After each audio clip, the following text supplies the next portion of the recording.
Translation: If one offers to me with devotion a leaf, a flower, a fruit, or even water, I delightfully partake of that item offered with love by my devotee in pure consciousness.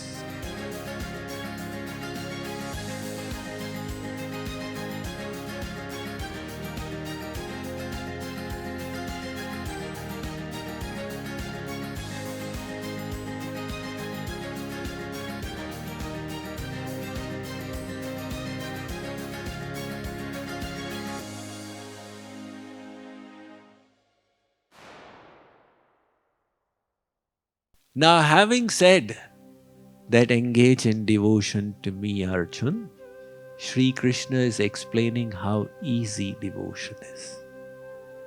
You can do devotion with whatever you have.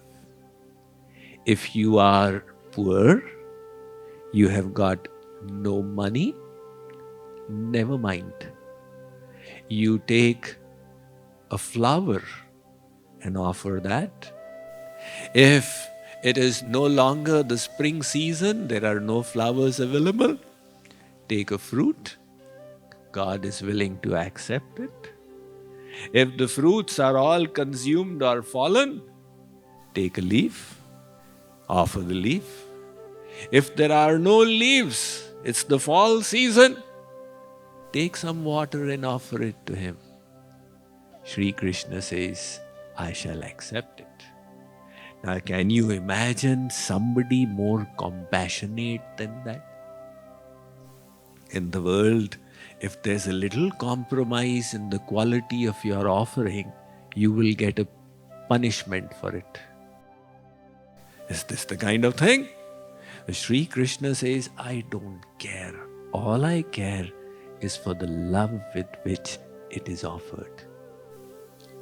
One family was in difficult times. And Diwali time, all the neighbors had wonderful gifts and presents they were getting from friends and relatives. This family did not have any presents. But the little daughter spent a little bit of money to make a big box and cover it with decoration paper and wrap it with ribbons. And her father, seeing this, started scolding her. What was the need to spend money like this? You have wasted it in creating this. And the daughter quietly bore with the scolding. Next morning, she said, Papa, today is Diwali. I have a gift for you. Happy Diwali.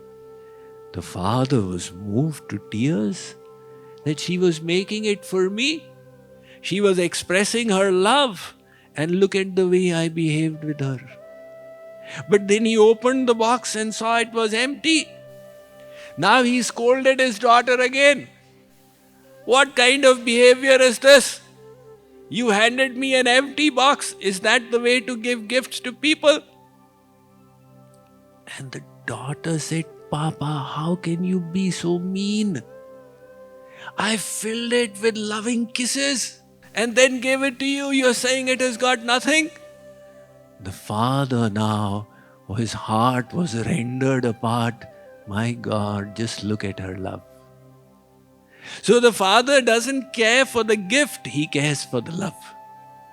The Supreme Father, that quality is far more enhanced in him.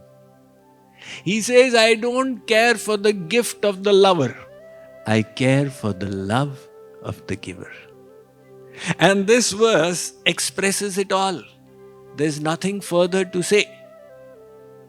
Interestingly, the exact same verse is in the Bhagavatam as well. Exactly the same verse. Patram pushpam phalam toyam yo me bhaktya prayachati tadaham bhaktyupahrita mashname prayatatmana. Whatever the devotee offers with love, I shall accept it. provided bhakti upaharita, it is offered with love. There's the story related to the descension of Chaitanya Mahaprabhu. Said about 550 years ago, Advaita Acharya was a very scholarly and devotional soul living in Shantipur in Navadvip, in the district of Nadia, in what's today's Bengal. And seeing the atheistic mentality of the people, he was extremely sorrowful and thinking on how the people could be saved. And he remembered Sri Krishna's words, Yada Yadai Dharmasya. When irreligiosity increases tremendously and religiosity declines, I descend to establish dharma. So he said God alone can save them. But to invoke the avatar of God, to get God to descend, I need to please Him with devotion. But I have got nothing with me.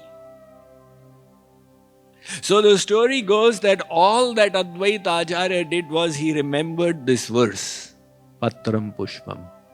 And he said, this much I do have.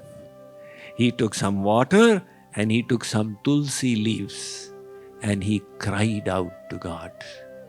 And as a response to his prayer, the Supreme Divine Personality descended as Chaitanya Mahaprabhu, Sri Krishna Chaitanya.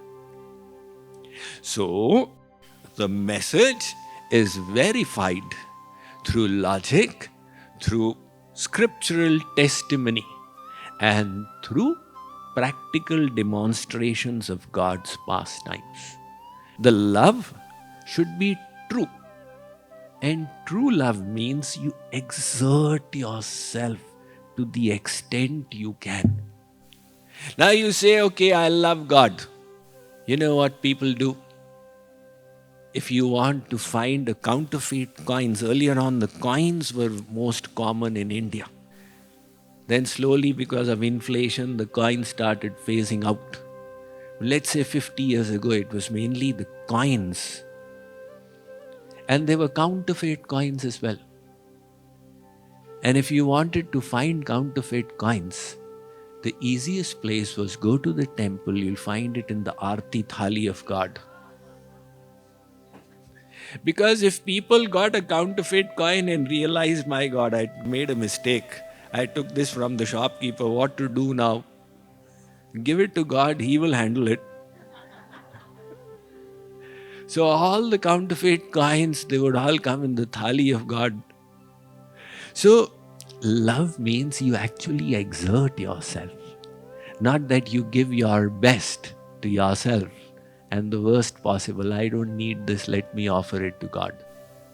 Once a $100 bill had grown really old and it was entering the federal treasury and said, what a journey it has been. It realized that its life cycle had come to an end. And alongside with the $100 bill, a $1 bill was also being scrapped and coming to the treasury. And hearing the words of the $100 bill, the $1 bill said, which are the places you went to in your life? And the $100 bill said, I went to Atlantis City and I went to casinos. I went to Las Vegas. I even went on a trip to Hawaii and a cruise to Alaska.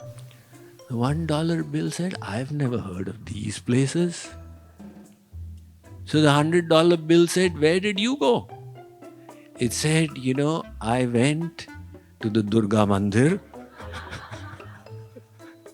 and to the Baptist church and I went to the Gurdwaras.